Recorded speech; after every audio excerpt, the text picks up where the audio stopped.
وقال نبينا وحبيبنا ومصطفانا محمد صلى الله عليه وسلم كان إذا دخل العشر أحيا الليل وشد المئزر وأيقظ أهله. صدق رسوله النبي المصطفى الأمين صلى الله عليه حق قدره العظيم ومقداره العظيم. يا ربي بالمصطفى بلغ مقاصدنا واغفر لنا ما مضى يا واسع الكرم مولاي.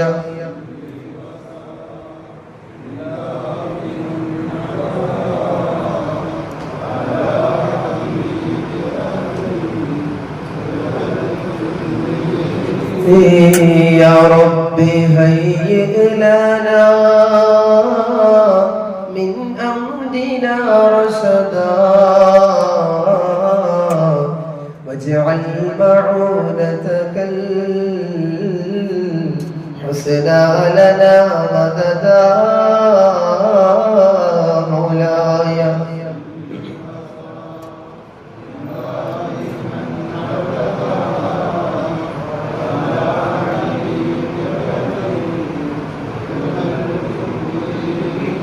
واعلموا أمة سيدنا محمد. അല്ലാഹു സുബ്ഹാനഹു വ തആല നമ്മെ സ്വീകരിക്കുമാറാകട്ടെ.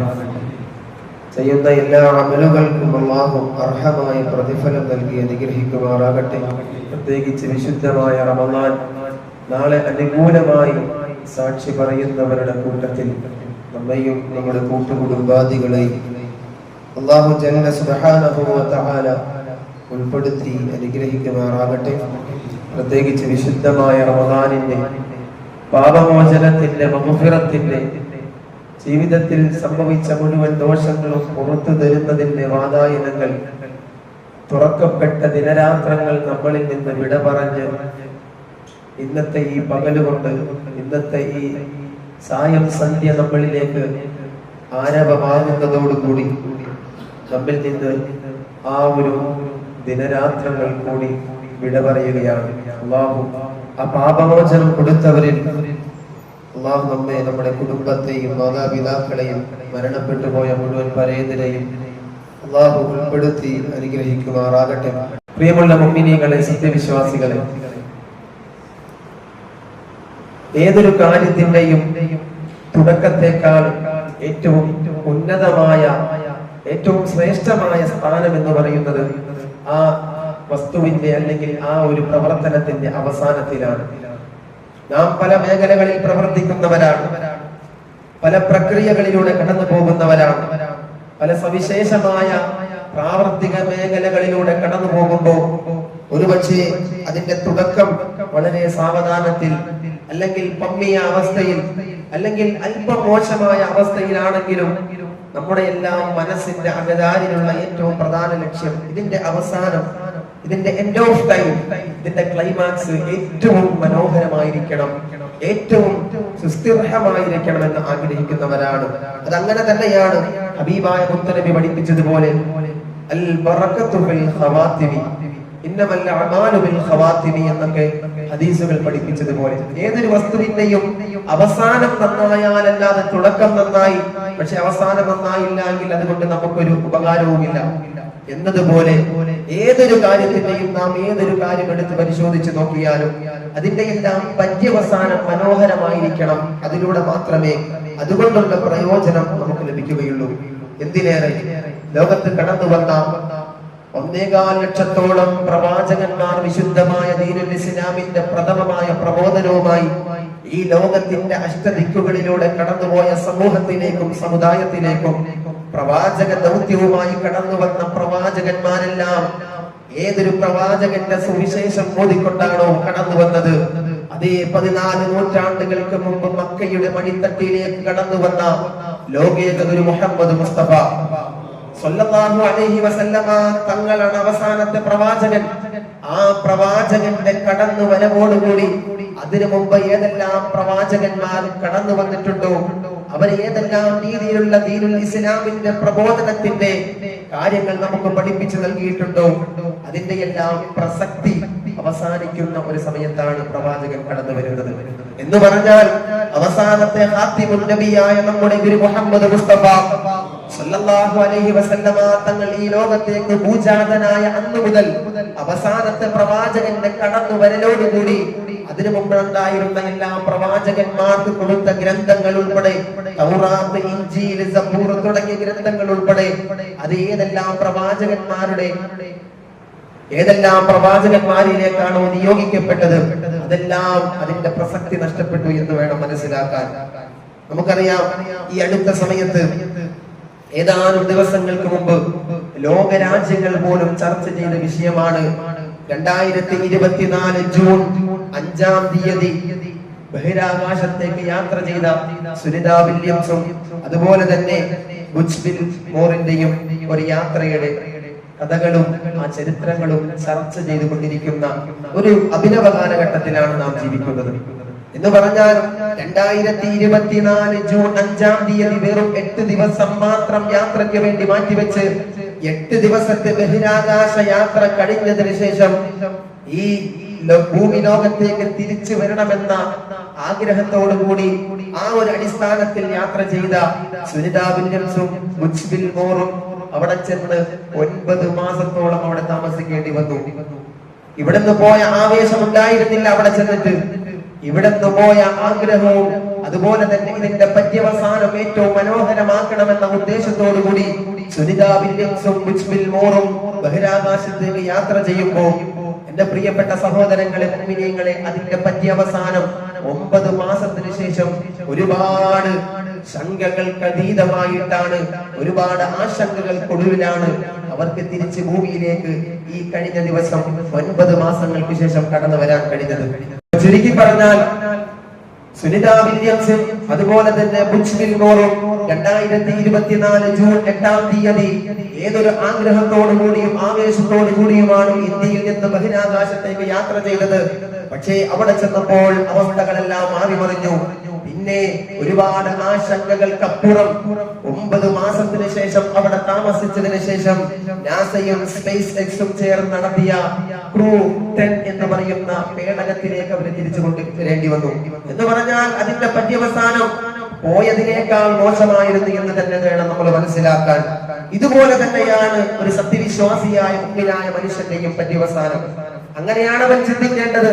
ഒരു കാര്യത്തിലേക്ക് അവൻ കാലെടുത്തു വെക്കുമ്പോ, ഏതെങ്കിലും ഒരു പ്രവർത്തനത്തിലേക്ക് കാലെടുത്തു വെക്കുമ്പോ തുടക്കത്തിനേക്കാൾ ഏറ്റവും ഭംഗിയായിരിക്കണം ഇതിന്റെ പര്യവസാനം. അല്ലാഹുവിന്റെ ഹബീബായ മുഹമ്മദ് മുസ്തഫ സല്ലല്ലാഹു അലൈഹി വസല്ലമ തങ്ങൾ പഠിപ്പിക്കുകയാണ്, ഇന്നർ റജുല ലയഅമലു ബിഅമലി അഹ്ലിൽ ജന്നാ 70 സനാ. ഹബീബായ മുഹമ്മദ് മുസ്തഫ സല്ലല്ലാഹു അലൈഹി വസല്ലമ തങ്ങൾ പഠിപ്പിക്കുകയാണ്, ഒരു മനുഷ്യൻ 70 വർഷത്തോളം ഇബാദത്തിലൂടെ കടന്നു പോവുകയാണ്. ആ 70 വർഷം ഇബാദത്ത് ചെയ്തിട്ടും സ്വർഗത്തിലേക്കുള്ള അകലം വളരെ കുറവാണ്. പക്ഷേ ആ സമയത്ത് അവൻ ചെറിയൊരു തെറ്റ് ചെയ്താൽ അത്രയും നാളും അവൻ ചെയ്ത ഇബാദത്ത് കൊണ്ട് അവന് സ്വർഗത്തിൽ പ്രവേശിക്കാൻ കഴിയുകയില്ല. ചുരുക്കി പറഞ്ഞാൽ വിശുദ്ധമായ ഹബീബായ മുഹമ്മദ് മുസ്തഫ സല്ലല്ലാഹു അലൈഹി വസല്ലമ തങ്ങൾ പറഞ്ഞു വരുന്നത്, ഏതൊരു ഇബാദത്തിലൂടെ കടന്നുപോയാലും ഏതൊരു പ്രവർത്തനത്തിലൂടെ കടന്നുപോയാലും അവൻ സ്വർഗത്തിലേക്ക് ഇരുകാലും എടുത്തു വെച്ചതിനു ശേഷമല്ലാതെ എനിക്ക് സ്വർഗം കിട്ടിയെന്നൊരിക്കലും പ്രതീക്ഷിക്കേണ്ട ആവശ്യമില്ല. എന്ന് പറഞ്ഞാൽ 70 വർഷത്തോളം ഇബാദത്ത് ചെയ്ത ഒരു മനുഷ്യൻ പിന്നെ അവന് സ്വർഗത്തിലേക്ക് കയറിപ്പറ്റാൻ ചെറിയൊരു അമലിന്റെയും കുറവേയുള്ളൂ. ഈ സമയത്താണ് അവൻ ചെറിയൊരു തെറ്റ് ചെയ്തത്. ഈ ഒരു തെറ്റിന്റെ കാരണം കൊണ്ട് അവൻ 70 വർഷത്തോളം ചെയ്ത ഇബാദത്തുകൾ അതിന്റെ പ്രസക്തി നഷ്ടപ്പെട്ട് നാരകീയ നരകത്തിലേക്ക് അധപ്പതിച്ചു പോകുമെന്ന് ഹബീബായ മുഹമ്മദ് മുസ്തഫ സല്ലല്ലാഹു അലൈഹി വസല്ലം. ഈ ചരിത്രം, ഇതുപോലെയുള്ള ചരിത്രങ്ങൾ അവസാനം ആഖിബത്ത് അതല്ലേ പറഞ്ഞത്, വൽ ആഖിബത്തു ലിൽ മുത്തഖീൻ, നമ്മള് സദാസമയം ദുആ ചെയ്യുന്നവരാണ്. സദാസമയം പടച്ച റബ്ബിലേക്ക് ഇരുകരങ്ങൾ നീട്ടിയിട്ട് പടച്ച റബ്ബിനോട് ചോദിക്കാറുണ്ട്, വൽ ആഖിബത്തു ലിൽ മുത്തഖീൻ. അല്ലയോ പടച്ച റബ്ബേ, എന്റെ ജീവിതത്തിൽ ഒരുപാട് പ്രശ്നങ്ങളുണ്ട്, ഒരുപാട് പ്രതിസന്ധികളുണ്ട്, ഒരുപാട് ബുദ്ധിമുട്ടുകളിലൂടെ ഞാൻ കടന്നു പോകുമ്പോ പടച്ച റബ്ബേ, സംഹാരകർത്താവായ നാഥാ, എന്റെ ജീവിതത്തിൽ അശ്രദ്ധതയുമുണ്ട്, ഇബാദത്തിന്റെ കാര്യത്തിൽ ഞാൻ പിന്നോക്കമായ അവസ്ഥയിലാണ്. എങ്കിലും എന്റെ ആഖിബത്ത് നന്നാക്കണം അല്ലാഹ്. വൽ ആഖിബത്തു ലിൽ മുത്തഖീൻ. ഹബീബായ നബി തങ്ങളുടെ കാലഘട്ടത്തിൽ ഒരു യോദ്ധാവായ സ്വഹാബി ജീവിച്ചിരിപ്പുണ്ട്. ആ സ്വഹാബിയെ കുറിച്ച് മറ്റു സ്വഹാബികൾ വിവർണിക്കുന്നത് കാണാം. യുദ്ധത്തിന്റെ രണഭൂമികയിലേക്ക് കടന്നു ചെന്നാൽ ആ യോദ്ധാവായ സ്വഹാബിയുടെ മുന്നിലേക്ക് മക്കയിലുള്ള മുസ്ലിമീങ്ങൾ യുദ്ധത്തിന് വേണ്ടി കടന്നു വരുമ്പോ ആ യോദ്ധാവിനെ നേരിടാൻ വല്ലാത്ത ഭീതിയാണ്. ഭീകരമായ ഭീമത്സമായ ബീഭത്സമായ അവസ്ഥയിലൂടെ മക്കയിലുള്ള മുസ്ലിമീങ്ങൾ പോലും ആ യോദ്ധാവായ സ്വഹാബിയെ നേരിടാൻ മുന്നോട്ട് കടന്നു വരാതിരിക്കുമ്പോ ഹബീബായ നബി തങ്ങളോടൊപ്പം ഒരിക്കൽ ഒരു യുദ്ധത്തിന് വേണ്ടി കടന്നു പോവുകയാണ്. ആ യുദ്ധത്തിലൂടെ കടന്നു പോകുമ്പോ മക്കയിൽ നിന്ന് വിശുദ്ധമായ ദീനുൽ ഇസ്ലാമിനെ ആക്രമിക്കാൻ വേണ്ടി കടന്നു വന്ന, ഇസ്ലാമിനെ ഉന്മൂലനം ചെയ്യാൻ വേണ്ടി കടന്നു വന്ന അബൂ സുഫിയാന്റെ നേതൃത്വത്തിലുള്ള ഒരുപാട് ആയിരക്കണക്കിന് വരുന്ന മക്ക മുശ്രിക്കീങ്ങളായ ശത്രുക്കൾ നബി തങ്ങളുടെ അടുക്കലേക്ക് കിടച്ചു വരുമ്പോ ഈ യോദ്ധാവായ സ്വഹാബി മുന്നിലേക്ക് നിന്നിട്ട്, ആരാടാ എന്റെ ഹബീബായ നബിയെ നോവിക്കാൻ, ആരാടാ ഞാൻ അനുധാവനം ചെയ്യുന്ന ദീനുൽ ഇസ്ലാമിനെ തകർക്കാൻ ശ്രമിക്കുന്നതെന്ന് പറഞ്ഞുകൊണ്ട് ആ യോദ്ധാവായ സ്വഹാബി അല്പം പോലും പിന്നോട്ട് നിൽക്കാതെ ആഗ്രഹത്തോടുകൂടിയും ആർജവത്തോടുകൂടിയും മരണത്തെ ഭയക്കാതെ ഇസ്ലാമിനെ ആഗ്രഹിച്ചുകൊണ്ട് ഇസ്ലാമിനെ ഈ ഭൂമി ലോകത്തെ വളർത്തുന്നതിന് വേണ്ടി ശത്രുക്കളെ തുരുതുരാ വെട്ടി താഴേക്കിടുന്ന സംഭവം ഹബീബായ നബി തങ്ങൾ പഠിപ്പിക്കുകയാണ്. ഇങ്ങനെ യുദ്ധം ചെയ്തുകൊണ്ടിരിക്കുമ്പോ ആ യോദ്ധാവായ സ്വഹാബിക്ക് ചതിയിലൂടെ യുദ്ധത്തിന്റെ എല്ലാ നിയമങ്ങൾക്ക് അതീതമായി കൊണ്ട് ശത്രുപക്ഷത്തിൽ നിന്ന് ഒരു മുസ്ലിമീങ്ങളിൽപ്പെട്ട ശത്രു പിറകിലൂടെ ആ യോദ്ധാവായ സ്വഹാബിയെ ആക്രമിക്കുകയാണ്. വല്ലാത്ത ആഴത്തിലുള്ള മുറിവാണ്. യോദ്ധാവായ സ്വഹാബി ആ രണഭൂമികയിലേക്ക് മറിഞ്ഞു വീഴുകയാണ്. തനിക്ക് ഏറ്റിരിക്കുന്നതായ ആ മുറിവിന്റെ വേദന അസഹ്യമായിരുന്നു, സഹിക്കാൻ അപ്പുറമായിരുന്നു. അവസാനം സഹിക്കാതെ വന്നപ്പോ തന്റെ ഉറയിലുണ്ടായിരുന്ന വാളിനെ ആ ഉറയിൽ നിന്ന് വലിച്ചൂരിയിട്ട് തന്റെ നെഞ്ചകത്തേക്ക് സ്വയമായി കുത്തി ആത്മഹത്യ ചെയ്ത സ്വഹാബിയെ നോക്കിക്കൊണ്ട് ഹബീബായ നബി തങ്ങൾ പറയുകയാണ്, ഈ ചേതനയേറ്റ് കിടക്കുന്ന സ്വഹാബിയുണ്ടല്ലോ, വിശുദ്ധമായ ദീനുൽ ഇസ്ലാമിന് വേണ്ടി ഒരുപാട് യുദ്ധങ്ങൾ ചെയ്ത സ്വഹാബിയാണ്. മക്കയിൽ നിന്ന് ഇസ്ലാമിനെ തകർക്കാൻ കടന്നു വന്ന ഒരുപാട് മുശ്രിക്കീങ്ങളുടെ മുന്നിലേക്ക് യുദ്ധത്തിനായി കടന്നു വന്ന സ്വഹാബിയാണ്. പക്ഷേ ഈ അവസാന സമയത്ത് ചേതനയേറ്റ് കിടക്കുന്ന ആ സ്വഹാബിയെ നോക്കിക്കൊണ്ട് ഹബീബായ നബി തങ്ങൾ പറയുകയാണ്, അതാ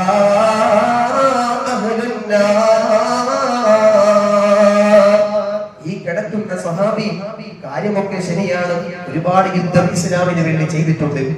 പക്ഷേ ഈ അവസാന സമയത്ത് നരകത്തിന്റെ അഹലുകാരനായി പോയല്ലോ എന്ന് നബി തങ്ങൾ സങ്കടപ്പെടുന്നത് കണ്ടുകൊണ്ട് ഇത് കേട്ട സ്വഹാബികൾ ചോദിച്ചു, യാ റസൂലല്ലാഹ്, എന്താണെന്ന് പറയുന്നത്? എന്താണ് അങ്ങ് പറഞ്ഞു വെക്കുന്നത് നബി? ഞങ്ങൾക്ക് അത്ഭുതം തോന്നുന്നു.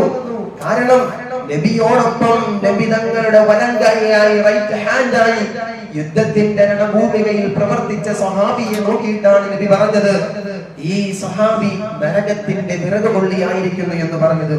നബി തങ്ങൾ പറഞ്ഞു, ഞാൻ പറയുന്നതിനപ്പുറം നിങ്ങൾ നേരിട്ടൊന്ന് പോയി കാണുക.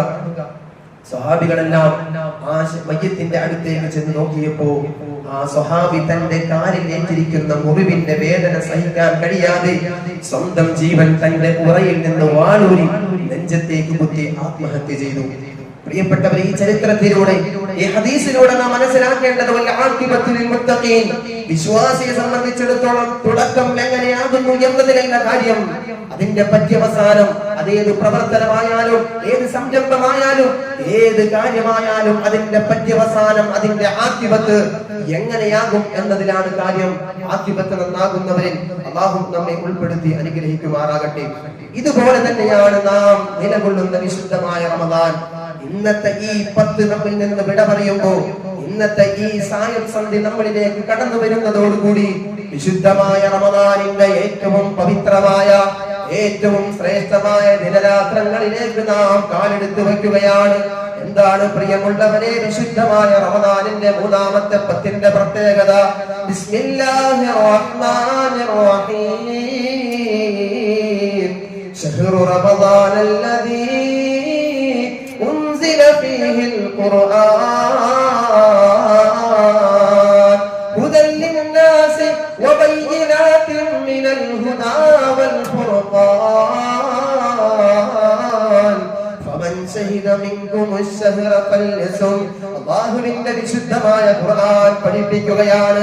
ഈ വിശുദ്ധമായ റമദാനിന് നാം കാണുന്ന പ്രത്യേകതയും നാം മനസ്സിലാക്കിയ പോലീസയും എത്ര മാത്രമുണ്ടോ അതിനേക്കാൾ അപ്പുറം എത്രയുണ്ടോ ആ പ്രത്യേകതയെല്ലാം ഈ റമദാനിന് കിട്ടാൻ കാരണം എന്താ? അതേ വിശുദ്ധമായ റമദാനിൽ ഖുർആൻ ഇറക്കിയ കാരണം കൊണ്ട് തന്നെയാണ്.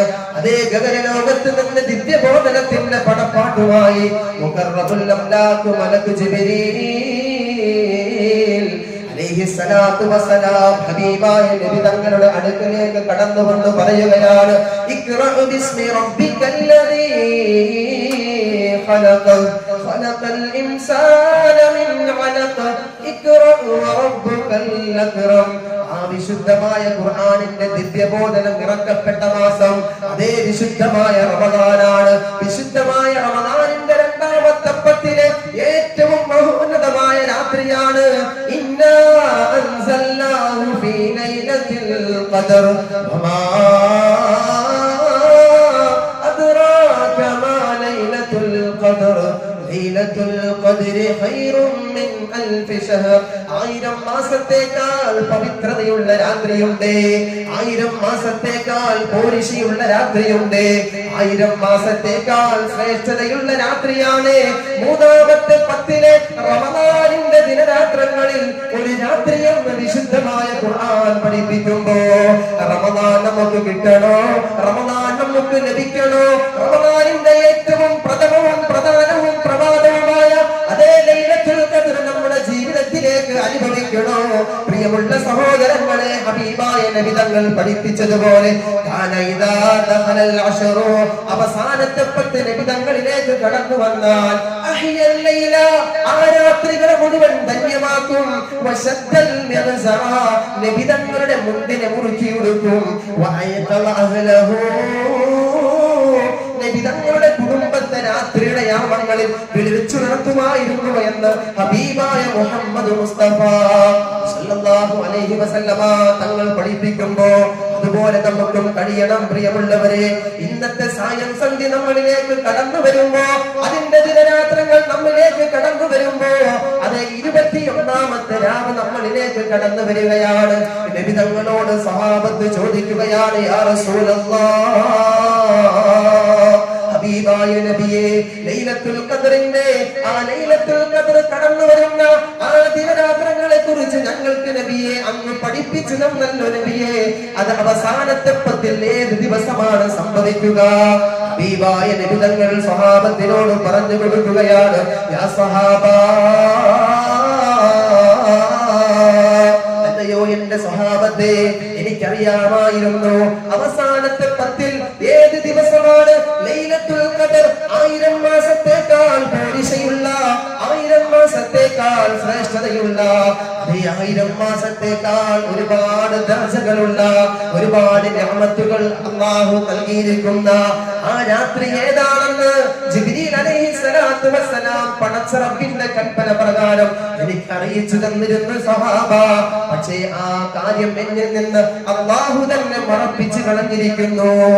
പക്ഷേ അതിന്റെ ഒരുപാട് സൂചനകളുണ്ട്, ഒരുപാട് സാധ്യതകളുണ്ട്. നബി തങ്ങൾ ആ പറയുന്നത് ഏതാ ദിവസങ്ങളാണ്, സാധ്യതയുള്ള ദിവസങ്ങൾ ഏതാണെന്ന് നബി തങ്ങളുടെ നാവിൽ തുമ്പിൽ നിന്നും പറയുന്നത് കേൾക്കാൻ ഭ്രാന്തിയോടുകൂടി, ജിജ്ഞാസയോടുകൂടി, ആവേശത്തോടെ സ്വഹാബത്ത് കാത്തിരിക്കുകയാണ്. നബി തങ്ങൾ പറഞ്ഞു കൊടുക്കുന്നു, യാ സ്വഹാബാ, അല്ലയോ സഹാബത്തെ, അതേ അത് അവസാനത്തെ 10-ലാണ്. അവസാനത്തെ 10-ന്റെ ഒറ്റ ദിവസങ്ങളിലാണ് ലൈലത്തുൽ ഖദ്ർ സംഭവിക്കുക എന്ന് ഹബീബായ മുഹമ്മദ് മുസ്തഫ സല്ലല്ലാഹു അലൈഹി വസല്ലം ആ ഒറ്റ ദിനരാത്രങ്ങളിൽ 21-ാമത്തെ രാവിലാണ് ഇന്നത്തെ മഗ്‌രിബോട് കൂടി നാം പ്രവേശിക്കുക. ലൈലത്തുൽ ഖദ്ർ വേണ്ടേ? ഇൻഷാ അല്ലാഹ് പറയും മനുഷ്യന്മാരെ, ഇൻഷാ അല്ലാഹ് ലൈലത്തുൽ ഖദ്ർ വേണം. അതിന് നാം പണിയെടുക്കണം. ഇത്രയും ദിവസം തറാവീഹ് കഴിഞ്ഞു, ഭക്ഷണം കഴിച്ച് കിടന്നുറങ്ങി, അത്താഴത്തിന് എഴുന്നേറ്റതുപോലെ കിട്ടൂല, വീട്ടിലിരുന്നാലും കിട്ടൂല. അതെന്ത് ചെയ്യണം? ഇഅ്തികാഫിരിക്കണം. ഇഅ്തികാഫ് വീട്ടിലിരുന്ന ഇഅ്തികാഫിന്റെ നിയത്തോടുകൂടി ഇഅ്തികാഫിന്റെ കൂലി കിട്ടോ? ഇല്ല. എവിടെ ഇരിക്കണം? അത് പള്ളിയിൽ തന്നെ ഇരിക്കണം. പള്ളിയിൽ തന്നെ ഇഅ്തികാഫിരുന്നുകൊണ്ട് നബി തങ്ങൾ പറഞ്ഞതുപോലെ നബി തങ്ങൾ പറഞ്ഞു, വശദ്ദൽ മിഅ്സർ. ശദ്ദൽ മിഅ്സർ എന്ന് പറഞ്ഞാൽ നബി തങ്ങളുടെ അരഭാഗം ഒന്നുകൂടി കെട്ടി ഉറപ്പിക്കുമായിരുന്നു എന്നാണ് അതിന്റെ അർത്ഥം. എന്ന് പറഞ്ഞാൽ അതിന് 2 മീനിങ് ആണ്, ആശയങ്ങളാണ് വരുന്നത്. നാം എന്തെങ്കിലും ഒരു പ്രയാസമുള്ള ജോലി എടുക്കാൻ വേണ്ടി തയ്യാറാകുമ്പോൾ ഒന്ന് മുണ്ടക്കി ഒന്ന് മുറുക്കി കൊടുക്കും എന്ന് പറഞ്ഞാൽ നബി തങ്ങൾ ഏറ്റവും പ്രധാനപ്പെട്ട ഒരു ദൗത്യത്തിലേക്കാണ് ഇനിയുള്ള 10 ദിവസത്തിലേക്ക് പ്രവേശിക്കുക. അതുകൊണ്ട് നബി തങ്ങളുടെ അരയിലുടുത്തിരിക്കുന്ന ആ വസ്ത്രത്തെ ഒരിക്കൽ കൂടി മുറുക്കുകയാണ്.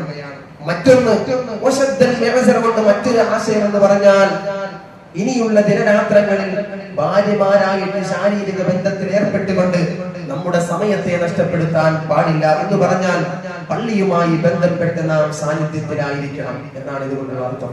അല്ലാഹു അതുപോലെ ഇത്തിബാഅ് ചെയ്യാനും ജീവിക്കാനും അല്ലാഹു തൗഫീഖ് നൽകി അനുഗ്രഹിക്കുമാറാകട്ടെ. മറ്റൊന്ന്, ഇത് ഒരുപാട് വിശദീകരിക്കേണ്ട വിഷയമാണ്, പക്ഷെ പ്രധാനമായ മറ്റൊരു വിഷയത്തിലേക്ക് ഞാൻ കടക്കുകയാണ്. സക്കാത്ത് ഏറ്റവും പ്രധാനപ്പെട്ട ഒരു വിഷയം തന്നെയാണ്. ഇവിടെ പല ആളുകളുടെയും ഒരു പൊതുബോധം എന്ന് പറയുന്നത് 2 നില വീടുള്ള, ഒരു കടയുള്ള, വീട്ടിന്റെ കാർപോർച്ചിൽ ഒരു കാറുള്ള, കുറച്ച് വസ്തുക്കളൊക്കെ ഏക്കറണക്കിനുള്ള അവർക്ക് മാത്രമേ ഈ സക്കാത്ത് കൊടുക്കൽ നിർബന്ധമുള്ളൂ എന്ന് ഒരു പൊതുബോധം നമ്മുടെ ഇടയിലുണ്ട്. അങ്ങനെയല്ല. ഉദാഹരണത്തിന് പറയുകയാണെങ്കിൽ 1 ലക്ഷം രൂപ കഴിഞ്ഞ ഒരു വർഷത്തിന്റെ ഇടയിൽ, ഞാൻ മറ്റു ഉദാഹരണത്തിലൂടെ മാത്രം പറയാൻ ആഗ്രഹിക്കുന്നത് വളരെ വിത്തായിട്ട് വൈഡായിട്ട് പറയേണ്ട വിഷയമാണ്, പക്ഷേ ലളിതമായി ഒരു ഉദാഹരണത്തിലൂടെ പറയാൻ ആഗ്രഹിക്കുകയാണ്. എന്റെ ബാങ്ക് അക്കൗണ്ടിൽ ഒരു വർഷം കൊണ്ട് 1 ലക്ഷം രൂപയുള്ളൂ. 1 ലക്ഷം രൂപയുള്ളൂ. വേറെ എനിക്ക് കാറില്ല, അതുപോലെ തന്നെ വസ്തുക്കളൊന്നുമില്ല, അതുപോലെ തന്നെ മറ്റ് വേറെ കാര്യങ്ങളൊന്നുമില്ല. പക്ഷെ എന്റെ ബാങ്ക് അക്കൗണ്ടിൽ 1 ലക്ഷം രൂപ മാത്രമുണ്ട്. ഒരു വർഷം കൊണ്ട് അക്കൗണ്ടിൽ ഉണ്ടെങ്കിൽ അതിന് 2500 കൊടുക്കൽ, സക്കാത്ത് കൊടുക്കൽ അതെനിക്ക് നിർബന്ധമാണ്. ഇനി മറ്റൊരു കാര്യം, ഈ സക്കാത്ത് തോന്നിയ ആളുകൾക്ക് കൊടുക്കേണ്ട കാര്യമല്ല. അങ്ങനെ സക്കാത്ത് വീടുമില്ല. 8 വിഭാഗം ആളുകളുണ്ട്. അവർക്ക് കൊടുത്താൽ മാത്രമേ സക്കാത്ത് വീടുകയുള്ളൂ. സക്കാത്ത് വളരെ ഗൗരവമുള്ള കാര്യമാണ്. നാം മനസ്സിലാക്കണം, ഈ ഭൂമി ലോകത്ത് 4 തരത്തിലുള്ള സാമ്പത്തിക വ്യവസ്ഥകളാണുള്ളത്. 4 തരത്തിലുള്ള സാമ്പത്തിക വ്യവസ്ഥകളാണ് ഈ ലോകത്തുള്ളത്. ഒന്ന്, ഏത് തിന്മയുടെ വഴികളിലൂടെയും ഏത് വഴിയിലൂടെയും സമ്പത്ത് കണ്ടെത്താം, സാമ്പത്തികമായി കണ്ടെത്താമെന്നുള്ള ക്യാപിറ്റലിസം. അതൊന്ന്. രണ്ടാമതായി കണക്കുകൾ നമ്മെ മനസ്സിലാക്കി തരുന്നത് തൊഴിലാളിയെ അടിസ്ഥാനപ്പെടുത്തിയിട്ടുള്ള കമ്മ്യൂണിസത്തിലൂടെയുള്ള സാമ്പത്തിക വ്യവസ്ഥ. മൂന്നാമത്, ഒരു ദരിദ്രനായ മനുഷ്യനെ വീണ്ടും ദരിദ്രത്തിലേക്ക് കൊണ്ടെത്തിക്കുന്ന പലിശാധിഷ്ഠിതമായ സാമ്പത്തിക വ്യവസ്ഥ. ഈ പറയപ്പെട്ട 3 സാമ്പത്തിക വ്യവസ്ഥകളും മനുഷ്യനെ ഏറ്റവും നാശത്തിലേക്കും പൈശാചികമായ വഴിയിലേക്കും കൊണ്ടെത്തിക്കുമെന്നതിന് ചരിത്രം സാക്ഷിയാണ്, അനുഭവങ്ങൾ സാക്ഷിയാണ്. സാമ്പത്തിക വ്യവസ്ഥയിൽ 4ാമത്തെ കാര്യം എന്ന് പറയുന്നത് അതേ ഞാനും നിങ്ങളും അനുധാവനം ചെയ്യുന്ന സാമ്പത്തിക വ്യവസ്ഥയാണ്. വിശുദ്ധമായ ദീനുൽ ഇസ്ലാമിന്റെ സാമ്പത്തിക വ്യവസ്ഥയാണ്. ഏതാണ് ആ സാമ്പത്തിക വ്യവസ്ഥ? മൂല്യാടിസ്ഥാനത്തിലുള്ള, ധാർമ്മിക മൂല്യ അടിസ്ഥാനത്തിൽ ഏതൊരു മനുഷ്യനും എത്ര വേണമെങ്കിലും സമ്പാദിക്കാം. സമ്പാദിക്കുക മാത്രമല്ല, അവൻ സമ്പാദിക്കുന്നതിന്റെ 2.5% അവന്റെ ഔദാര്യമല്ല പാവപ്പെട്ടവർക്ക് കൊടുക്കൽ, അത് അവകാശമാണ്. എന്ന് പറഞ്ഞാൽ അത് പിടിച്ചു പറിച്ചു വാങ്ങിക്കാം കൊടുത്തില്ലെങ്കിൽ. അത്രത്തോളം നിർബന്ധമുള്ള കാര്യമാണ്.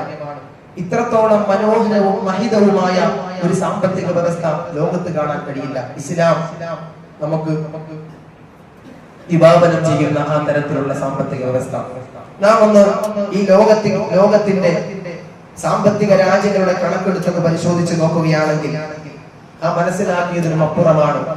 ലോക രാജ്യങ്ങളിൽ സാമ്പത്തിക രാജ്യങ്ങളുടെ കണക്കൊന്നെടുത്ത് പരിശോധിച്ച് നോക്കിയാൽ നമ്മുടെ മഹത്തായ ഇന്ത്യ എത്രാം സ്ഥാനത്താണെന്നറിയില്ല. 2021-22 വരെ ലോക അടിസ്ഥാന കണക്ക് പ്രകാരം, UN കണക്ക് പ്രകാരം ഇന്ത്യ എന്ന് പറയുന്ന നമ്മുടെ മഹത്തായ രാജ്യം 5ാം സ്ഥാനത്തായിരുന്നു. UK എന്ന് പറയുന്ന രാജ്യത്തെയും മറികടന്ന് ഇന്ത്യ എന്ന നമ്മുടെ രാജ്യം 5ാം സ്ഥാനത്തേക്ക് കടന്നു വന്നു. പക്ഷേ 2021-22 കോവിഡ് കാലഘട്ടത്തിന് ശേഷം വീണ്ടും 6ാം സ്ഥാനത്തേക്ക് പോയി. പക്ഷേ പുതിയ കണക്കുകൾ ഈ 2024 അവസാനത്തിൽ UN പുറപ്പെടുവിച്ചിരിക്കുന്നു. ഈ കണക്കിനാണ് ഇന്ത്യയുടെ മുന്നോട്ടുള്ള ഗമനമെങ്കിൽ 2030 6ാം സ്ഥാനം എന്ന് പറയുന്ന ഇന്ത്യയുടെ സാമ്പത്തിക വ്യവസ്ഥ അത് 3ാം സ്ഥാനത്തേക്ക് വരും. ഇത് ലോക രാജ്യങ്ങളുടെ കണക്കിൽപ്പെട്ടതാണ്. 2030 3ാം സ്ഥാനത്തേക്ക് വരികയും 2035 ഇന്ത്യ എന്ന് പറയുന്ന നമ്മുടെ രാജ്യം സാമ്പത്തിക വ്യവസ്ഥയുടെ ലോകാടിസ്ഥാന കണക്ക് പ്രകാരം 1ാം സ്ഥാനത്തേക്ക് വരും. പക്ഷേ നാം മനസ്സിലാക്കണം, ഇന്ത്യയുടെ സാമ്പത്തിക വ്യവസ്ഥയുടെ ഘടന അനുസരിച്ച് ലോക രാജ്യങ്ങളിൽ UN കണക്ക് പ്രകാരം അർദ്ധദാരിദ്ര്യയിൽ ജീവിക്കുന്ന 5 ആദ്യത്തെ ഏറ്റവും പ്രധാനപ്പെട്ട ദാരിദ്ര്യം കുമിഞ്ഞുകൂടി കിടക്കുന്ന 5 രാജ്യങ്ങളാണുള്ളത്. അതിൽ 1ാമത്തെ രാജ്യം തന്നെയാണ് നമ്മുടെ ഇന്ത്യ. എന്താണ് കാരണം? 2035 ലോക സാമ്പത്തിക വ്യവസ്ഥയിൽ ഉന്നത സ്ഥാനത്തേക്ക് 1ാം സ്ഥാനത്തിലേക്ക് വരുന്ന നമ്മുടെ രാജ്യം, നിലവിൽ ലോക രാജ്യങ്ങളിൽ 6ാം സ്ഥാനത്ത് നിൽക്കുന്ന നമ്മുടെ രാജ്യം അർദ്ധദാരിദ്ര്യ കണക്കനുസരിച്ച് പ്രകാരം ആദ്യത്തെ 5 രാജ്യങ്ങളിൽ 1ാമത്തെ രാജ്യമാണ്. ഏകദേശം 23.4 കോടി ജനങ്ങളാണ് ഇന്ത്യ രാജ്യത്ത് പട്ടിണിയും പരിവട്ടവും ദാരിദ്ര്യത്തിന്റെ ഏറ്റവും അർദ്ധഗർത്തത്തിലേക്ക് സഞ്ചരിച്ചു കൊണ്ടിരിക്കുന്നത്. എന്താണ് ഇതിന് കാരണം? രാജ്യത്ത് സമ്പത്തില്ലാത്തത് കൊണ്ടാണോ? സാമ്പത്തിക ഭദ്രത ഇല്ലാത്തത് കൊണ്ടാണോ? ഞാൻ ആമുഖമായി പറഞ്ഞതുപോലെ ഇന്ത്യയുടെ ലോക രാജ്യങ്ങളുടെ സാമ്പത്തിക വ്യവസ്ഥ അനുസരിച്ച് 4ാമത്തെ ഏറ്റവും മഹിതമായ മനോഹരമായ വിശുദ്ധമായ ദീനുൽ ഇസ്ലാമിന്റെ ഒരു നിയമം, നിർബന്ധമാക്കപ്പെട്ട നിയമം, ധാർമ്മിക അടിസ്ഥാനത്തിൽ മൂല്യങ്ങൾ അനുസരിച്ചുകൊണ്ട് ഓരോ മനുഷ്യനും എത്ര വേണമെങ്കിലും സമ്പാദിക്കാം. പക്ഷെ ആ സമ്പാദിക്കുന്ന കൂട്ടത്തിൽ അവൻ എത്ര കോടി സമ്പാദിച്ചാലും അതിൽ 2.5% ദാരിദ്ര്യം അനുഭവിക്കുന്ന ആളുകൾക്ക് കൊടുത്തു കഴിഞ്ഞാൽ 2035 ലോക രാജ്യങ്ങളിൽ ഇന്ത്യ 1ാം സ്ഥാനത്തേക്ക് സാമ്പത്തിക വ്യവസ്ഥ പ്രകാരം കടന്നു വരുമെങ്കിൽ ഈ ദാരിദ്ര്യത്തിന്റെ പട്ടികയിൽ നിന്ന് തന്നെ ഈ സക്കാത്ത് എന്ന് പറയുന്ന ക്രമീകരണത്തിലൂടെ ഇന്ത്യ രാജ്യം സാമ്പത്തിക വ്യവസ്ഥയിൽ മുന്നോട്ട് പോയി കഴിഞ്ഞാൽ ആ ദാരിദ്ര്യത്തിന്റെ പട്ടികയിൽ പോലും ഇന്ത്യക്ക് കടക്കേണ്ടി വരില്ല. അത്രത്തോളം മനോഹരമായ ഒരവസ്ഥയാണ് ഈ വിശുദ്ധമായ ഇസ്ലാം സക്കാത്ത് കൊണ്ട്. സക്കാത്തിന്റെ അടിസ്ഥാനം തന്നെ നാട്ടിൽ. അതുകൊണ്ടല്ലേ നാം ഏത് നാട്ടിലാണോ ഉള്ളത് ആ നാട്ടിലാണ് ആദ്യം തന്നെ സക്കാത്ത് കൊടുക്കേണ്ടത്. ഗൾഫിലുള്ള ഒരാളാണെങ്കിൽ അവിടെ കൊടുക്കണം. ഇവിടെ ഞാനിപ്പോ ഈ നാട്ടിലാണ്, ഞാൻ പെരുന്നാളിന്റെ അന്നാണ് പോകുന്നത്. ഈ ഒരു വർഷം ഈ റമദാനോടുകൂടി എനിക്ക് 1 വർഷം പൂർത്തിയായിട്ടുണ്ടെങ്കിൽ എന്റെ അക്കൗണ്ടിൽ 1 ലക്ഷം 1 വർഷം കൊണ്ടുണ്ടെങ്കിൽ ഈ നാട്ടിലെ ആളുകൾക്കാണ് ഞാൻ അതിന്റെ 2.5% 2500 കൊടുക്കേണ്ടത്. എന്ന് പറഞ്ഞാൽ ഓരോ ആളുകളും ഇങ്ങനെ ചെയ്താൽ, അവനവന്റെ നാട്ടിൽ തന്നെ കൊടുത്താൽ, ഓരോ ആളുകളും അത് ചിന്തിച്ചു കഴിഞ്ഞാൽ പൂർണ്ണമായിട്ടും ദാരിദ്ര്യ രേഖയ്ക്ക് അപ്പുറത്തേക്ക് നമ്മുടെ രാജ്യം കടക്കാൻ സഹായിക്കും. അല്ലാഹു സുബ്ഹാനഹു വ തആല തൗഫീഖ് നൽകി അനുഗ്രഹിക്കുമാറാകട്ടെ. ഒരു ഹ്രസ്വ ചരിത്രം കൂടി പറഞ്ഞ് ഞാൻ അവസാനിപ്പിക്കാം. ബഹുമാനപ്പെട്ട സഅലബ റളിയല്ലാഹു തആല അൻഹു മദീനയുടെ പള്ളിയിലെ മാടപ്പിറാവി എന്ന് സ്വഹാബത്ത് വിശേഷിപ്പിച്ച് വിളിക്കുന്ന സഹാബിയാണ് സഅലബ റളിയല്ലാഹു തആല അൻഹു. സഅലബ റളിയല്ലാഹു തആല അൻഹുവിന്റെ ജീവിതം വളരെ ബുദ്ധിമുട്ടേറിയതായിരുന്നു. എന്ന് പറഞ്ഞാൽ പള്ളിയിൽ നബി തങ്ങളോടൊപ്പം ജമാഅത്തായി നിസ്കരിക്കാൻ സഅലബ റളിയല്ലാഹു തആല അൻഹു കടന്നു വരുമ്പോൾ നിസ്കാരം കഴിഞ്ഞ ഉടനെ തന്നെ ഒരു ദിക്ർ പോലും ചെല്ലുന്നതിന് മുമ്പ് തന്നെ സഅബ് റളിയല്ലാഹു തആല വീട്ടിലേക്ക് കടന്നു പോകും. ഒരിക്കൽ സുബഹി നിസ്കാരം കഴിഞ്ഞ ഉടനെ തന്നെ സഅബ് റളിയല്ലാഹു തആല വീട്ടിലേക്ക് ഓടുന്നതായി കണ്ടു. നബി തങ്ങൾ സ്വഹാബിയെ പറഞ്ഞു വിട്ടുകൊണ്ട് സഅലബയെ എന്റെ സമക്ഷത്തിലേക്ക് കൊണ്ടുവരാൻ പറഞ്ഞു. നബി തങ്ങൾ ചോദിച്ചു, എന്താണ് സഅലബ, നിസ്കാരത്തിന് ശേഷം നിനക്ക് റബ്ബിനോട് ചോദിക്കാനൊന്നുമില്ലേ?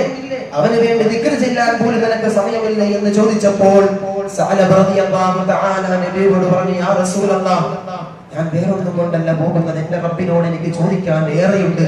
പക്ഷേ എന്റെ വീട്ടിൽ ശുദ്ധമായ ഏറ്റവും വൃത്തിയുള്ള ഒരൊറ്റ വസ്ത്രം മാത്രമേ എന്റെ വീട്ടിലുള്ളൂ. ആ വസ്ത്രം അണിഞ്ഞുകൊണ്ടാണ് ഞാൻ പള്ളിയിലേക്ക് വന്നത്.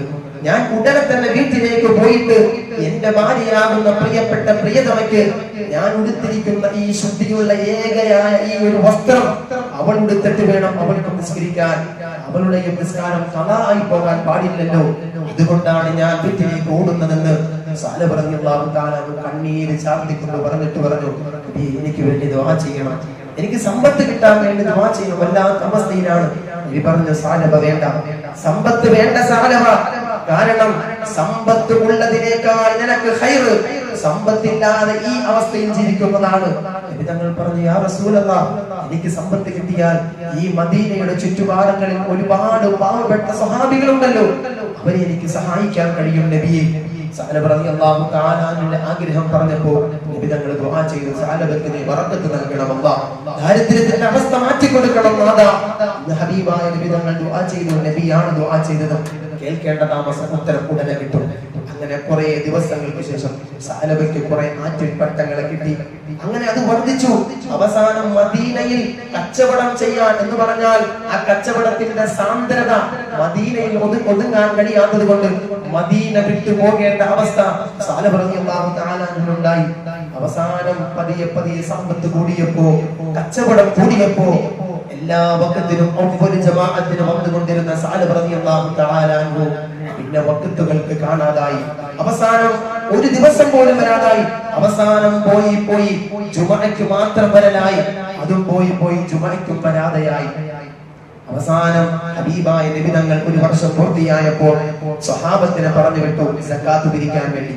സഅലബ റളിയല്ലാഹു തആല അൻഹുവിന്റെ വീട്ടിലേക്ക് സക്കാത്ത് പിരിക്കാൻ വേണ്ടി പോയപ്പോൾ സഅലബ നബി തങ്ങൾ അയക്കപ്പെട്ട സ്വഹാബികളോട് പറഞ്ഞത്, ഇതെന്തൊരവസ്ഥയാണ്? സക്കാത്ത് ചോദിച്ചപ്പോൾ സഅലബ പറയുകയാണ്, ഇതെന്തവസ്ഥയാണ്? ഇത് തീർച്ചയായിട്ടും സക്കാത്തല്ല, ഇത് ഫിദയാണ്, ഇത് നികുതി പണമാണ് നിങ്ങൾ പിരിക്കുന്നത്, നിങ്ങൾക്ക് വേറെ പണിയൊന്നുമില്ലേ എന്ന് പറഞ്ഞ് സക്കാത്തിന്റെ ഓഹരി പിരിക്കാൻ പോയ സഹാബത്തിനെ സഅലബ റളിയല്ലാഹു തആല അൻഹു മാറ്റി ഓടിച്ചു. നബി തങ്ങളുടെ അടുക്കൽ വന്നുകൊണ്ട് സങ്കടം പറഞ്ഞു, നബിയെ, സഅലബ ഇങ്ങനെയൊക്കെ പറഞ്ഞു. നബി തങ്ങൾക്ക് വല്ലാത്ത വിഷമമായി. നബി തങ്ങൾ പറഞ്ഞു, ഇനി അവനിൽ നിന്ന് സക്കാത്ത് പിരിക്കണ്ട. അങ്ങനെ നബി തങ്ങൾ വഫാത്തായി. ശേഷം ഖലീഫമാരായ ആദ്യത്തെ ഖലീഫയായ അബൂബക്കർ സിദ്ദീഖ് റളിയല്ലാഹു തആല അൻഹുവിന്റെ കാലഘട്ടമെത്തി. നബി തങ്ങൾ വഫാത്തായപ്പോഴാണ് സഅലബക്ക് തിരിച്ചറിവുണ്ടായത്. എന്റെ മുത്തു നബി എനിക്ക് വേണ്ടി ദുആ ചെയ്ത എന്റെ നേതാവ് സക്കാത്ത് പിരിക്കാൻ സ്വഹാബത്തിനെ പറഞ്ഞു വിട്ടപ്പോൾ ഞാൻ നാട്ടി ഓടിച്ചത് എന്ത് പാതകമാണ് ഞാൻ ചെയ്തത്. നബി തങ്ങളുടെ വഫാത്തിന് ശേഷം സഅലബ ഇത് ഓർത്ത് വിതുമ്പി.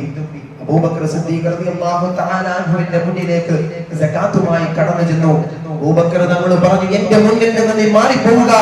എന്റെ ഹബീബ് ചോദിച്ചിട്ട് കൊടുക്കാത്ത സകാത്ത് ഈ അബൂബക്കർ വാങ്ങിക്കാനോ? സാധ്യമല്ല, ഞാൻ വാങ്ങിക്കില്ല. അങ്ങനെ അബൂബക്കർ തങ്ങളുടെ ഖിലാഫത്ത് കഴിഞ്ഞു. ശേഷം ഉമർ ഇബ്നുൽ ഖത്താബ്, ഉമർ തങ്ങളുടെ അവസ്ഥ നമുക്കറിയാം. വാക്കൊന്ന് രണ്ടിന് വാളിടുന്ന അവസ്ഥയാണ്. ഉമർ തങ്ങളുടെ അടുക്കിലേക്കും സഅലബ റളിയല്ലാഹു തആല അൻഹു സകാത്തുമായി കടന്നു ചെന്നു. ഉമർ റളിയല്ലാഹു തആല അൻഹുവിന്റെ മുഖം കോപം കൊണ്ട് ചുവന്നു.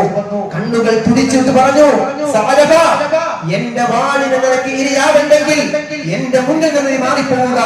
എന്റെ മുത്തുനബി ചോദിച്ചിട്ട് കൊടുക്കാത്ത സക്കാത്ത് ഈ ഉമർ വാങ്ങിക്കുകയോ? നടക്കില്ല. നീ ഒരു നിമിഷം അവിടെ നിന്നാൽ എന്റെ വാളിന് നിന്റെ തല ഇരയാകും സഅലബ എന്ന് മാറ്റി ഓടിച്ചു. ശേഷം ഉസ്മാൻ റളിയല്ലാഹു തആല അൻഹുവിന്റെ കാലഘട്ടം എത്തിയപ്പോഴേക്കും നിർബന്ധമാക്കപ്പെട്ട സകാത്ത് കൊടുക്കാതെ സഅലബ റളിയല്ലാഹു തആല അൻഹു മരണപ്പെടേണ്ടി വന്നു. പ്രിയപ്പെട്ട സഹോദരങ്ങളെ, വളരെ ഗൗരവമാണ് സകാത്ത്. അതുകൊണ്ട് ആ സകാത്തിനെ കൊടുത്തു വീഴണം. ഇൻഷാ അല്ലാഹ് വരുന്ന സുബഹിക്ക് ശേഷമുള്ള ക്ലാസുകളിലൊക്കെ അതിന്റെ ഇനങ്ങളും അതിന്റെ മറ്റുകളും ഇൻഷാ അല്ലാഹ് പറയാം. സമയം അധികരിച്ചു, ഞാൻ അവസാനിപ്പിക്കുകയാണ്.